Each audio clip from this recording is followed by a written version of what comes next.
Hi everyone, welcome. Welcome to the book launch. My name is Edmundo Massa. I am the student calculus leader with the Non-Religion in a Complex Future project. Today we're going to be talking about the newest book in the NCF's open access book series with the Gruyter.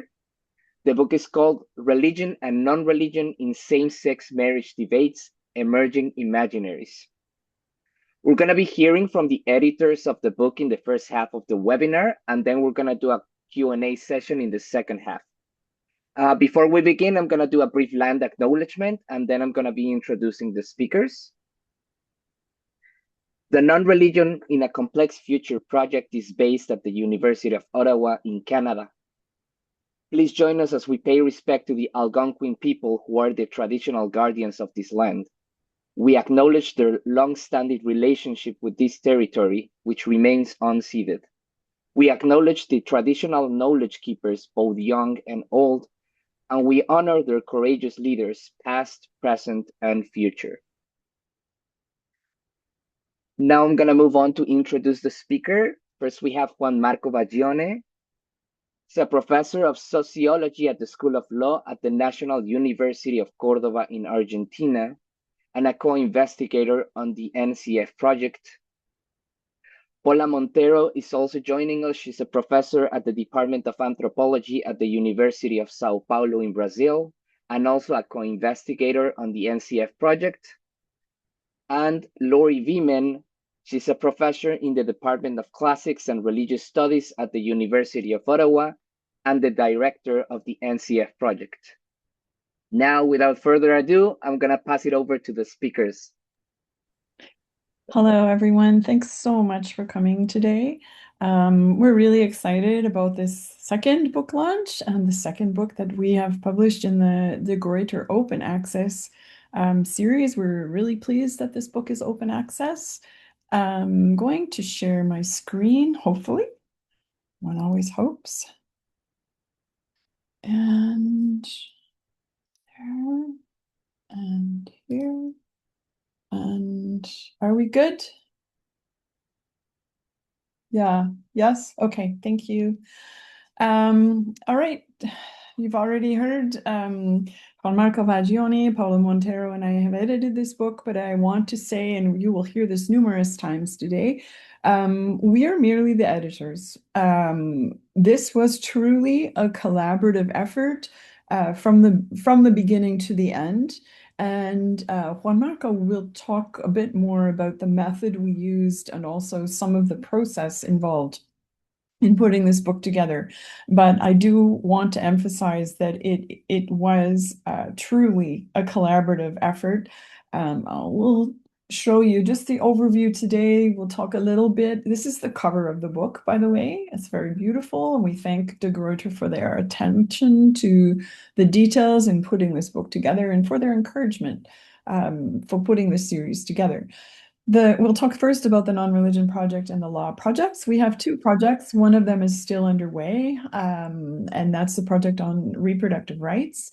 We'll talk a little bit about the research collaboration and methodology, how we got here today.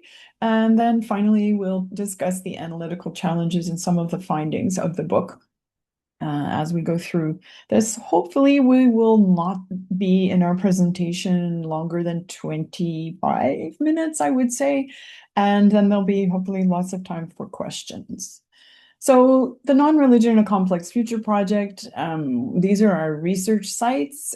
We are 9 co-investigators, 10 collaborators. Since we began, we've worked with 94 students and 17 postdocs. And it's been, as I said, and will continue to say, a truly collaborative project. I see some of our additional co-investigators and collaborators are here today, and I thank you for the ongoing conversation with you as well, even if you were not directly involved in this book. It's our conversations together that mean we can do the analytical work that we need to do. So this is the Non-Religion in a Complex Future Project areas of research. We have 5 areas of research, and law is one of them. I'm not going to belabor this because we have lots to talk about that specifically deals with the content of the book. So I just wanted people who don't know the project to have a very quick overview of what it is, who it is we are. So the law projects, this is the team who worked on this specific project, and some ended up collaborating in the chapters, and some did not, but were absolutely key to the research process. And as I said, Juan Marco will talk a little bit more about that. And we also wanted to give special mention to Maria Eugenia Funes, or Maru, as we call her, as she likes to be called. We don't just call her that. Without her, we could not have come to this day because she was absolutely dedicated to making sure that the editorial work of the volume was completed. So unfortunately, she couldn't be here today to celebrate this moment with us, but I did want to mention her specifically. So we aim to develop an alternative approach that does not equate non-religion with secularism and emphasizes its discursive normative dimension that emerges from the clash, borrowing, overlapping, twisting. We like to do these slash things just to make sure that we keep the complexity in our discussion. Clash, borrowing, overlapping, twisting of the law and religion languages when same-sex marriage is at stake. And through the analysis of the differences and similarities across various countries, the book provides, we hope, an examination of the imaginaries that emerge when marriage is debated as a legal institution. And as Juan Marco and Paula will discuss shortly, we aren't all the same in terms of countries, and there were some kind of simple differences that emerged from the outset, from beginning conversations. Juan Marco, for example, raised the differences in our legal systems, which turned out not to be as daunting as I think at first perhaps Juan Marco feared, but also differences in language and context. Obviously, there's differences in language, and that many of us are speaking different languages, but also the ways in which we reference the debates. Something, for example, that struck me from the very beginning was that Australia talked about marriage equality, not same-sex marriage. And this seemed to me to be a very unique way of talking about it, and perhaps a way that I wish Canada had talked about it from the very outset. Some people did, but talking about same-sex marriage was a little bit more common. So there were some simple and some more complex differences, but these allowed us, we think, to be able to think about the intersection of religion, non-religion, and the marriage equality debates in each of our countries, but also together to look at some broader themes. And Paolo especially will be talking about those. So with that brief introduction, I will turn to Juan Marco for the next piece of the presentation. Thank you, Laurie. Hello, everyone. What I will do is to try to briefly present more or less what was the research methodology and how we carry out this collaborative kind of mission. Next, please, Laurie. Uh, of course, it was really a collaborative project. Once always say that, but we learned how to work together during our Zoom meeting. We have one Zoom meeting every 2 or 3 weeks. Remember the pandemic has just finished or was in the middle of it, so we learned how to work together with the Zoom meeting. It was a very challenging, but at the same time, an opportunity to keep on working together while we were going through the different research stage. And I think that needs to be really emphasized. Um, as you will see more in detail with Paula, we chose same-sex marriage as the public controversy to be debated. That was the first stage of the project. Now we are analyzing abortion debate in these countries. There were 7 countries involved in this project. And as you can see, Norway was the first who passed same-sex marriage law. And then Australia, the latest in 2009, the first one, 2017, Australia. You can see the time span is very close. So though they are very different countries, in some way this debate took place in a sort of similar historical context. The other element in this research methodology was how to allow the country specificity without losing a sort of general understanding of the dynamic, because that is still our challenge, how to understand that this is specific dynamic to each country, but at the same time, we're trying to understand more underlying dynamic that cut across the different countries. For that reason, we decided that each country choose its moment of observation, because, of course, as Lori was saying, there are different legal systems. Law are created in different ways, so each country chose its dynamics, and they decided to observe either judicial decisions. Some countries went directly only to judicial decision, or parliamentarian debates, and some countries did both. Some judicial decision, parliamentarian debate, and some countries, as you can see when you read the book, add different material to it. But those were the two main materials being analyzed by each country. As you can imagine, analyzing the material wasn't also an easy task.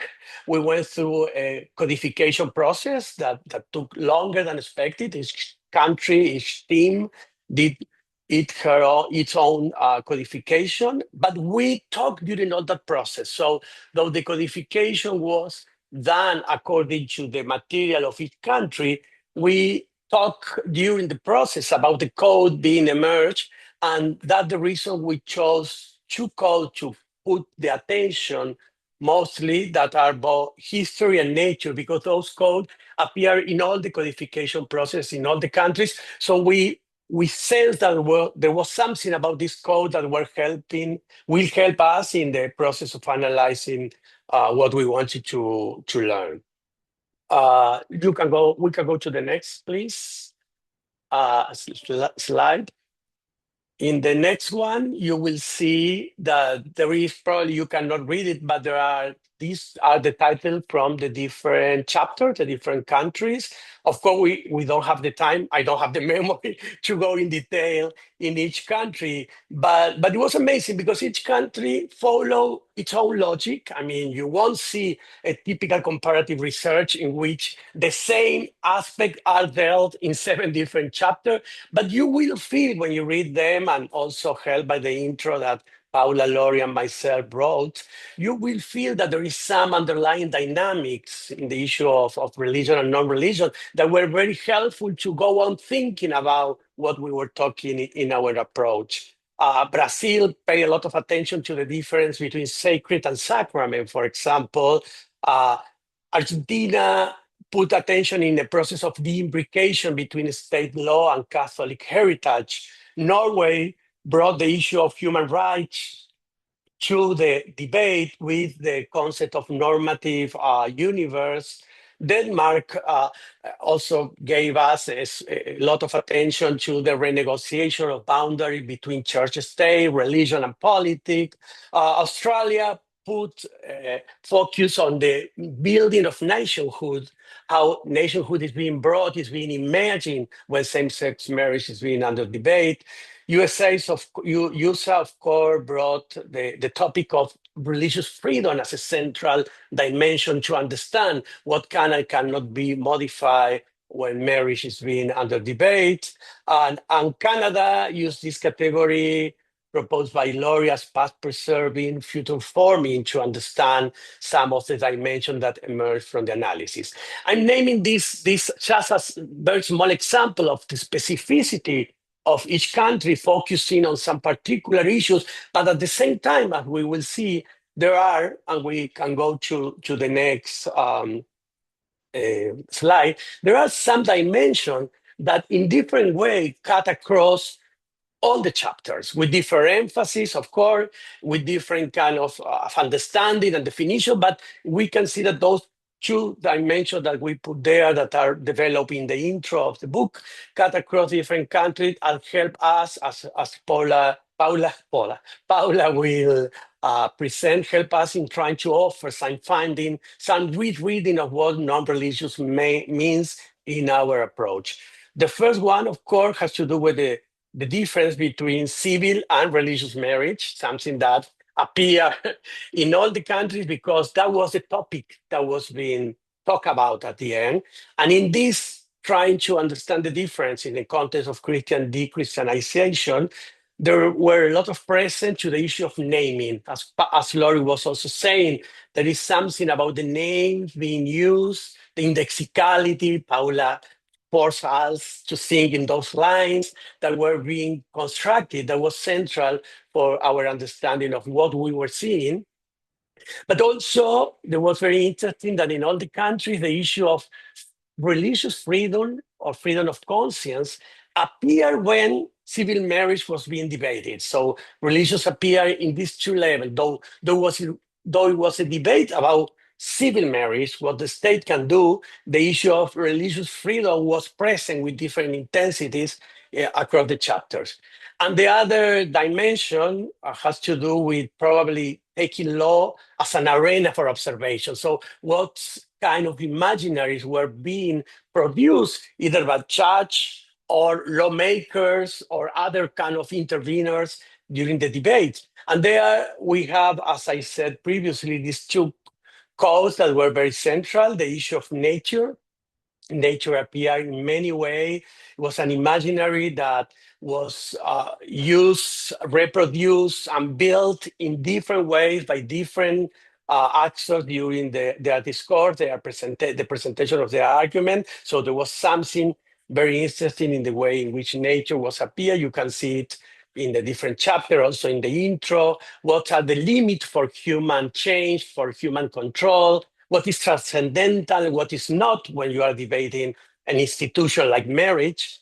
And the other one was history, of course. They were very interested in a competing history that are intertwined with religion and non-religious in many ways. So there are many ways in which history was presented in the different countries and across the different countries. You have some narratives and imaginaries of history as a timeline, timeless, immemorial past, for example, when marriage was always the same. But of course, you have many and different types of temporalization across the debate, where marriage is being produced and reproduced according to the actors in different ways. And after saying that, I give the floor to Paula. Juan, in my presentation, I will try to link this debate to the concept of non-religion, how this debate about same-sex marriage has to do with our understanding of what non-religion is. This category of non-religion has become increasingly important in the sociology of religion.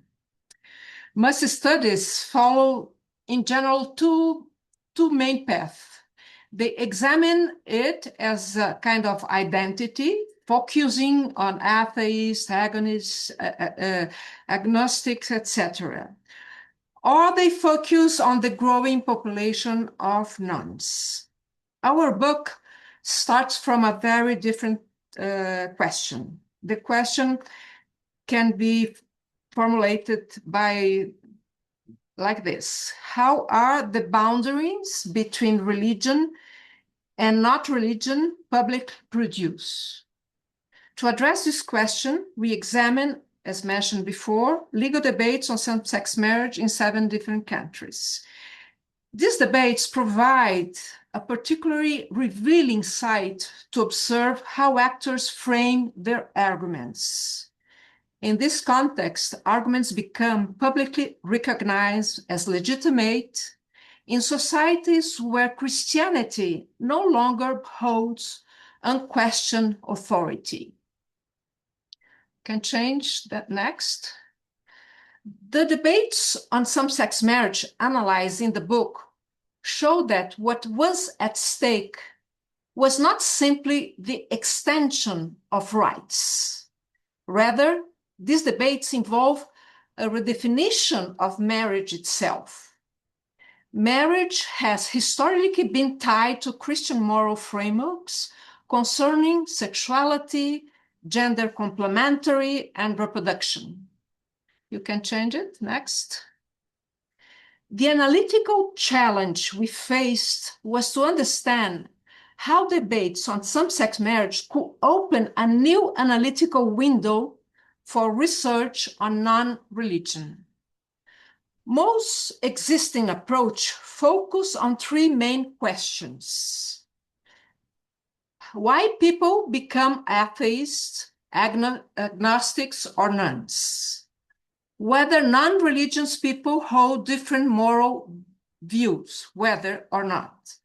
How non-religious actors mobilize in public debates. These perspectives tend to treat non-religion mainly as an identity, as a demographic group, or as a political position.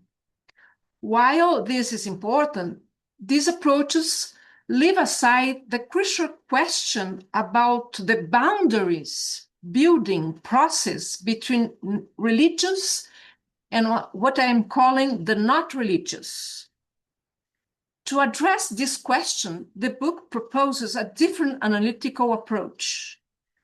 We examine how arguments are framed and recognized as religious or not religious in those public controversies. Can Jane, next. In this sense, we use non-religion as an analytical tool. It does not describe a stable social group. Instead, the term refers to a discursive effect. This effect becomes visible when actors publicly qualify their arguments as legitimate in pluralistic societies. This shift directs our attentions to the linguistic practice through which actors formulate their arguments. This practice also involves qualifying those arguments in particular ways. In this process, arguments become publicly recognizable as religious or not religious. Some sex marriage debates are particularly revealing.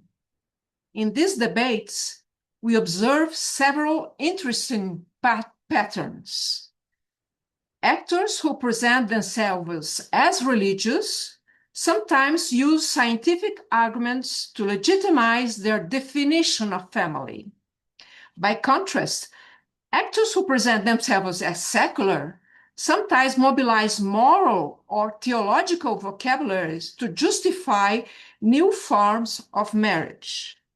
At the same time, scientific or juridical actors may advance arguments claiming the universal validity of a particular family arrangement, invoking broader normative categories such as nature or history to frame it as universal. This uses of language blurs the boundary between religious and not religious reasoning. Can change it next. They concentrate disputes about the meaning of family and the definition of marriage. They also raise questions about the legitimacy of moral arguments. In these arenas, actors must justify their positions in public. As a result, some sex marriage debates become sites where the boundary or religion are actively renegotiated. Rather than analyzing actors' beliefs or actors' identities, we examine the discursive operation through which actors qualify their arguments as legitimate in public debate. Two recurrent strategies already mentioned by Vagioni appear across the countries we study. Strategy 1, distinguishing civil and religious marriage, and strategy 2, competing narrative of history and nature. The first strategy separates religious and civil definition of marriage. Religious tradition may define marriage in a particular ways. Civil law, however, must regulate marriage differently in pluralistic societies. This distinction suspends explicitly religious authority while still recognizing Christianity's historical role. The second strategy involves competing narratives about history and nature. Supporters of same-sex marriage often argued that marriage has changed historically and can therefore evolve. Opponents often argue that marriage rests on natural or timeless principles and cannot be redefined. These narratives attempt to establish which arguments can claim legitimacy by being recognized as universal. So, what does the concept of non-religion help us to see in these uses of language? From this perspective, non-religion does not simply refer to the absence of religion. Instead, it points to a new regime of moral publicity.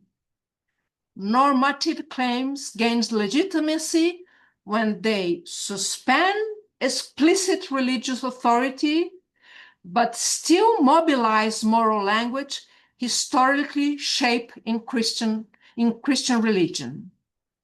Public debates reconfigure moral repertoires.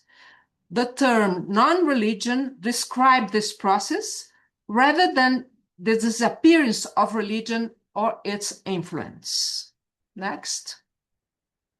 In sum, our approach contributes to debates on religion and modernity in three different ways: moving beyond secularization theory, moving beyond identity approaches to non-religion, understanding law as a site of moral recognition.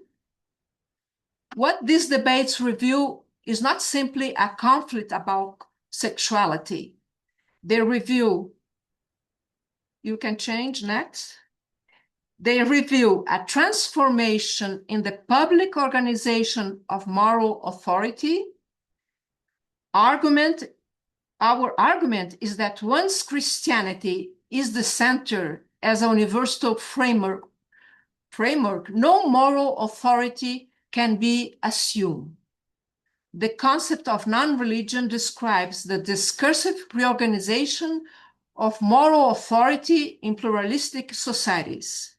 In this context, the boundary between religious and not religious arguments is not given. It is produced in public debate. Thank you very much.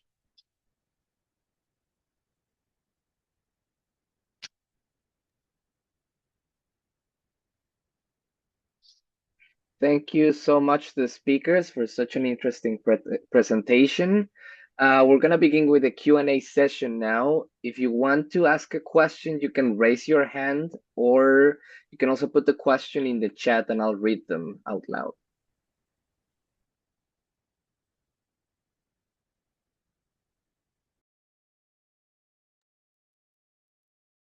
There is a question on the chat by Alassane Sao. It is unfortunately in French.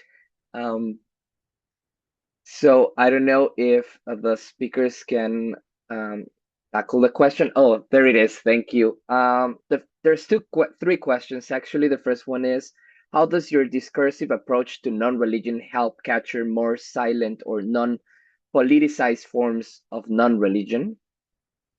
The second question is, why did you choose these 7 countries, and what insight might emerge if non-Western contexts were included in the analysis? And the third question is, what new imaginaries of marriage or family do you see emerging today beyond the same-sex marriage debate? Do you want me to do number 2 first, since that's sort of a bigger question about the broader project? I think to explain the choice of countries is really to go back in time to a previous project that some of us were involved in called the Religion and Diversity Project. And so the countries were a kind of continuation of that project. But also, we were really interested in countries that have a majoritarian Christian heritage. It seemed to us that it might be really productive to compare a kind of countries that had at least some similarity. The question also then is a really productive question. What insights might emerge if non-Western countries were included in the analysis? And I think this is a really important question because there's very little done on non-religion outside of the West. And there are some scholars who are starting to attend to that quite seriously, both in Africa. We've worked with a team in Turkey, thinking about what happens when you focus on Muslim majority countries and ask some questions around non-religion and sexuality. And the scene looks quite different, but I am not an expert in that. I'm simply collaborating with people who are arguing there's a need for a different way of understanding non-religion outside of the West, and I completely agree with that. I think there will be some productive commonalities, some ways in which we can think together, and there are ways we can think together. But to speculate on what we might see that's different, I think sexuality and gender are regulated differently outside of the West depending on the context we're speaking about. And that different regulation requires a kind of different matrix for thinking about the discursive productivity or production of non-religion in those contexts, and non-religion is indeed produced in those contexts. It's just that it's done differently. So that's a little bit of a long answer and a roundabout way to answer, but hopefully it gives you some idea that there's this kind of historical rootedness to the choice of these countries that in some senses dictated that we were really interested in Christian majority countries, but there's now definitely a need to go past that and to not take the West as the kind of formative or baseline, that there's a way in which we need to think entirely differently. And there are some scholars who are doing really great work on that. Probably I can go with the third question. Thank you, Alassane, for the questions. We didn't do a sort of follow-up in the issue of the marriage in connection to your question. So we didn't, I don't know if we have a question to give you in relation to the last one. But the interesting thing that I think Paula was also referring to is that the issue of same-sex marriage opened us a lot of questions beyond the issue of marriage in itself. Of course, family become involved as sort of construction during the process of analysis. And at least for me, the interesting thing across a different country is, on the one hand, that it was at the end a question of how to accommodate diversity and what diversity means in each country when you were debating the issue of same-sex marriage. But at the same time, it was very interesting how each country have a sort of different emphasis on big words about diversity that I guess are connected to the country kind of political culture. For example, to give you an example, the issue of multiculturalism is in Canada very much present, the issue of freedom in the USA, the issue of pluralism in Brazil, human rights, as I said, in Norway, and in Argentina, the issue of democracy. There was a very interesting way in which the debate about marriage connect with these big words about political change. For example, in the case of Argentina, the debate about same-sex marriage was immediately connect with the need for more democratization. After having a military government, the issue of democracy became a sort of normative kind of ideal in which even the debate of marriage became involved. So that's what I can tell you about your third question. I want to respond to the first question, to add something important. Thank you for your question. They're very interesting. We have to say that we had a methodological choice, and this choice is all the countries focus in what we are calling debates or controversies. So we are looking to how these controversies talk, what they say, and how they say. So we cannot see anything if this is not expressed in language. So what is outside of language, we don't see it. So we cannot grasp what you are calling non-religions outside these debates. What is non-religion outside the debate? We don't know. We try to understand what the debates say, what the authors that are debating say.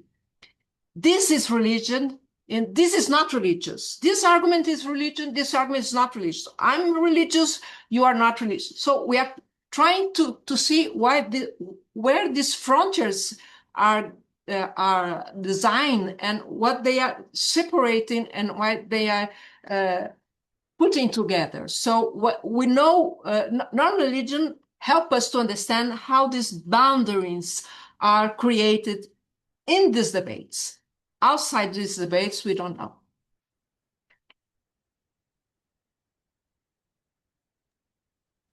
Thank you. We have another question in the chat.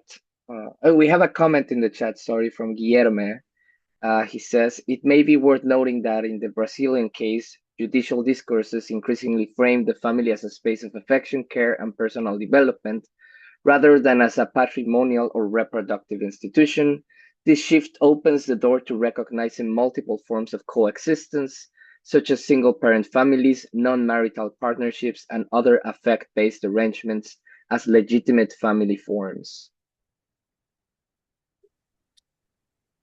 Yeah, absolutely. And that the Brazilian team always emphasizes because they had this idea what was being debated. Sorry, Paula, then correct me. It was the family in itself, the judicial case that Brazilian took into consideration. But the discourse about love and the same right for the same love appears in different ways in all the chapters. Though in the case of the Brazilian, the judicial decision was about what we learned, you have been pointing, the issue of love did appear as a sort of alternative or an extra understanding of marriage in the way in which it was redefined. And though we didn't pay a lot of attention at the beginning to this one, because it was not one of the code we have chosen, gave us a lot of elements to something that we are working now with Paul and Lori that has to do the issue of emotions, how emotions got into this kind of same-sex marriage debate. So what you brought to the chat, we learned was completely very interesting. And Brazil also helped us to going back to this idea on which there was something about love. And that opened up the question. I mean, love, again, as a central element in defining marriage, also is reconnected with some of the Catholic Christian tradition, the centrality of love and the debate about what love have to do with marriage when you consider the legal realm or the moral realm. So that also brought something that we didn't pay attention, but was very important during the later part of our debate.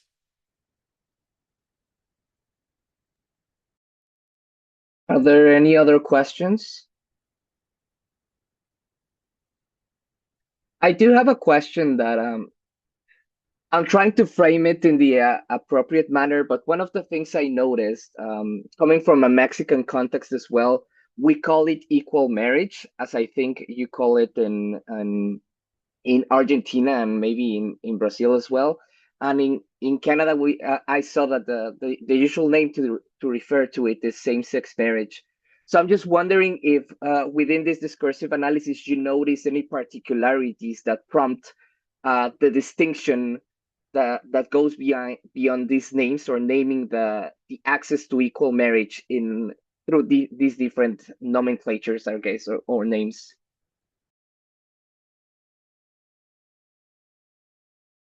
I don't know. In the case of Brazil, the term doesn't appear equal marriage because we were not talking about marriage. We were talking about recognizing homosexual couples as a family. This was the debate to include this kind of organization inside the institution of family. Was the debate in Brazil. So was not about marriage. In but the case probably of one, sorry, Paula. No, go ahead. But probably one interesting thing that also came across some of the chapter, if not most, was that if the purpose was to call it marriage or not only the difference between equal marriage, egalitarian marriage, same-sex marriage, but one part of the debate in different countries, in Argentina was also very much present, is that if if the state needed to create a different formal institution that most states do have it, that registered partnership, in order to avoid to move same-sex couple into marriage. So there was something very interesting in the way the sacralization, copying the word Brazilian used in their chapter, was present about preserving marriage as a way to recognize same-sex couples. So the naming issue, not only in this difference that you noticed at Mundo, but also in the issue of using or not marriage as the word was a heated debate in most of the analyzed countries. Certainly in Canada, that was the case too. In that, one of the things we did was analyze the intervenor factums, and the intervenors were what the Supreme Court designated as basically parties who were interested and had enough of a stake that they should have a say. And the idea that, what was at stake in this legislation was civil marriage and extending civil marriage. There was no question around religious, quote unquote, religious marriage. And yet there were some religious interveners and one state intervener, province of Alberta, who argued against it. And some of the religious interveners were quite clear that, do what you will around rights, but don't call this marriage. And so this was very much part of the debates. It was a debate within law, and then it was also a discussion in the public sphere to some extent. As it turns out, it didn't have much purchase when the decision came down. Nonetheless, it was definitely part of the Canadian discussion as well. Thank you. We have a question from Inger.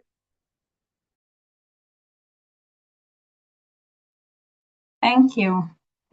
This was very interesting, especially listening to you, Paula. And my question, I think, is to you, because you use the term not religion. We've kind of used religion, non-religion. So I'm wondering what's the distinction here, non-religion and not religion? Okay, I confess it's my creativity, creativity. But what I want to emphasize is that non-religious, we kept it as a tool, an analytical tool, to separate what we use that to analyze what the actors are saying. And what the actors are saying, they are saying, this is religion, this way of framing marriage is religious, this way of framing marriage is not religious. So I kept the frontier, religious and not religious, to describe what the actors are saying. The actors say, this is not religion. Don't put that in the religion case. This is not religion.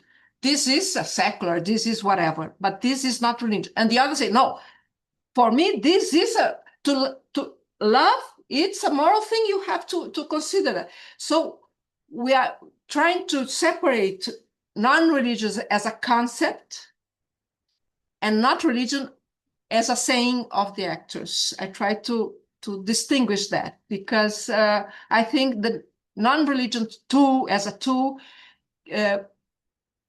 allow us to understand the process of building frontiers about religion and what is not considered religion.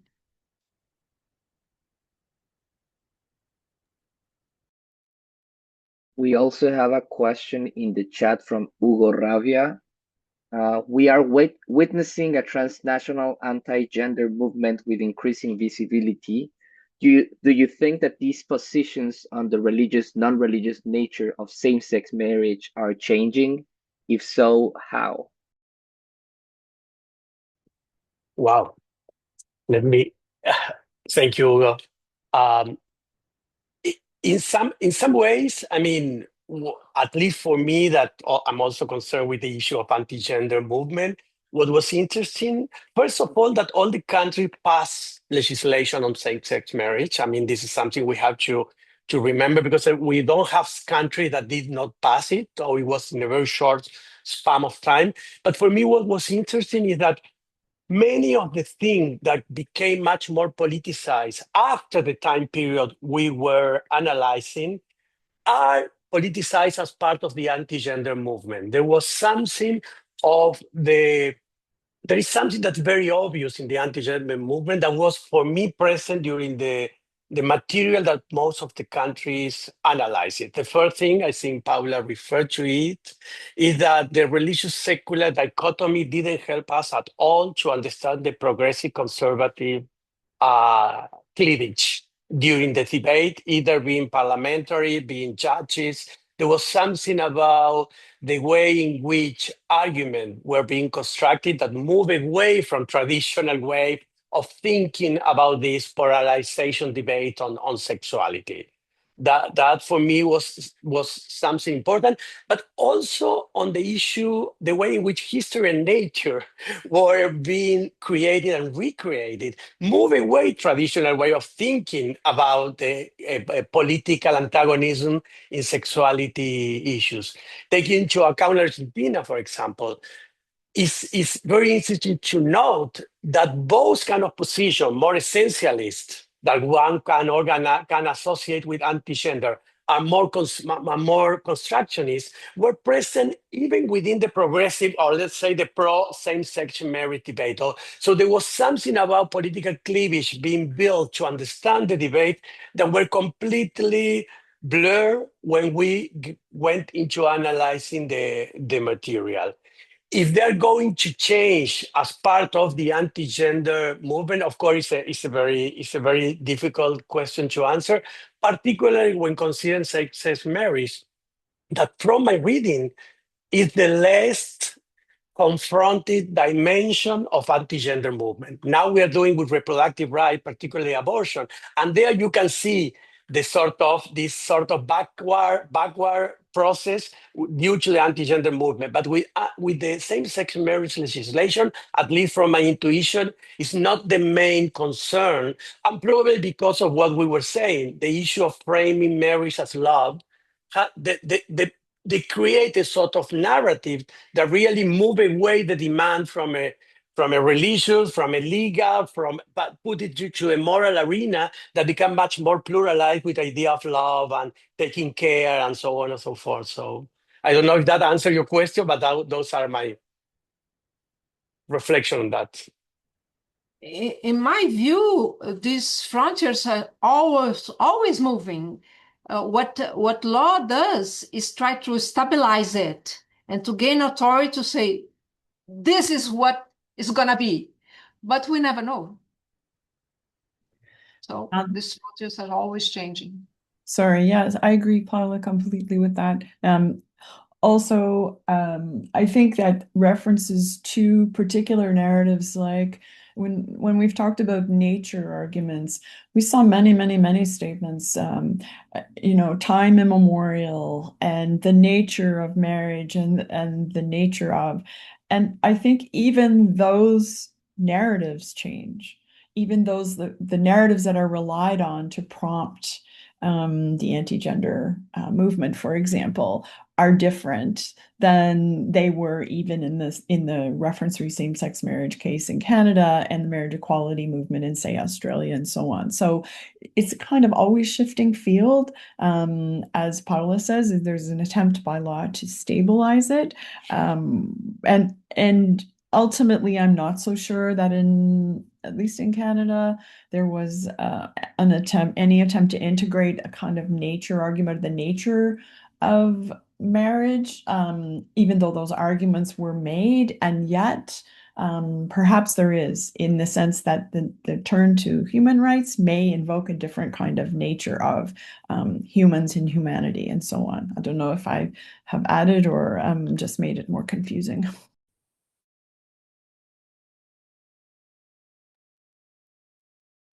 Are there any other questions?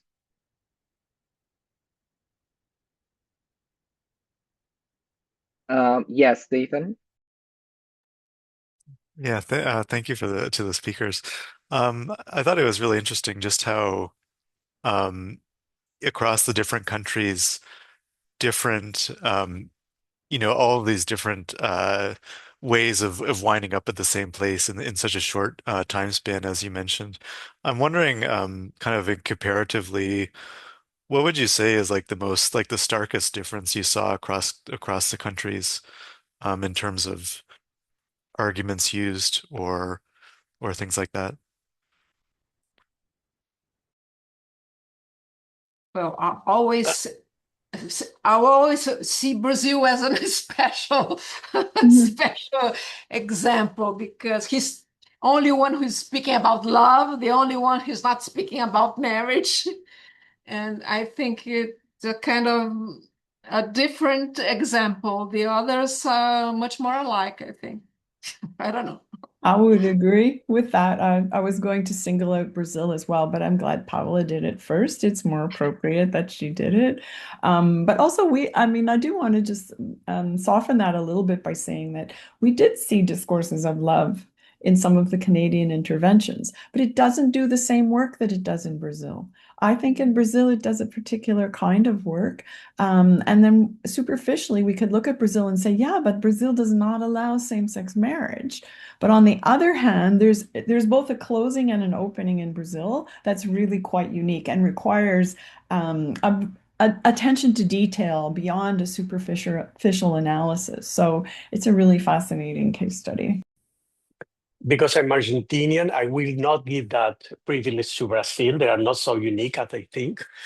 What I found more surprising for me, I wouldn't say that is the thing that surprised the rest of the team, is to learn or to understand the different legal systems that were existing in the different countries. For me, the cases of Norway and Denmark made me rethink a lot about the case of Argentina. The idea of a state church made Denmark and Norway give a lot of attention to how when you are regulating marriage by the state, you are regulating the church in many ways because of the formal status of the church in those countries.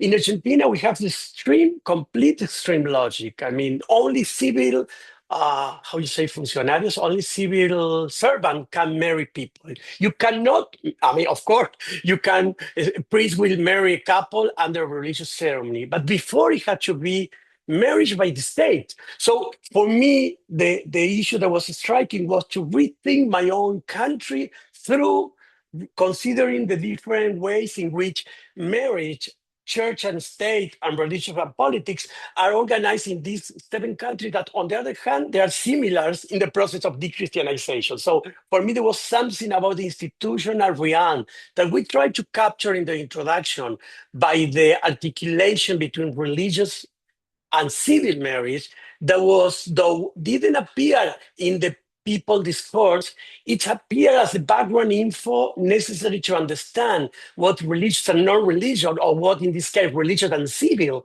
means when you are talking about marriage. Sorry, Brazil.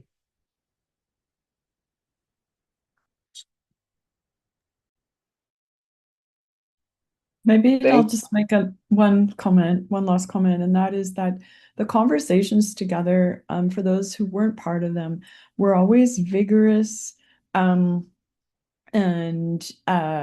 we disagreed many times as we agreed, but also ultimately we learned from each other. And I think what the value of the case studies was to, as Juan Marco has just so beautifully put it, reflect back on ourselves and think, I need to see, sometimes we can't see our own situations very well. And so each of the conversations helped us to see our own context more clearly, as a result of thinking about, okay, what is actually happening in Argentina or Brazil or Norway or Denmark and so on.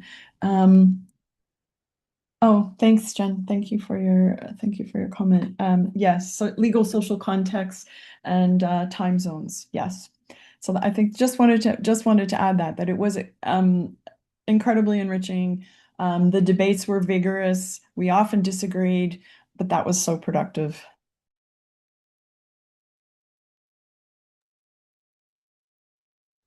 And I think with that, we conclude this session of the book launch.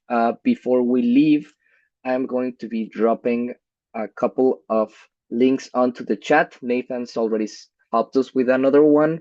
The first one is the link to access the books digitally for you to check out. And the second one is the sign up link for the mailing list in case you want to be informed about the upcoming events related to the NCF. And with that, thank you to the speakers, and thank you so much for the audience for joining us, for such interesting questions. And we hope to see you again soon. Thank you so much.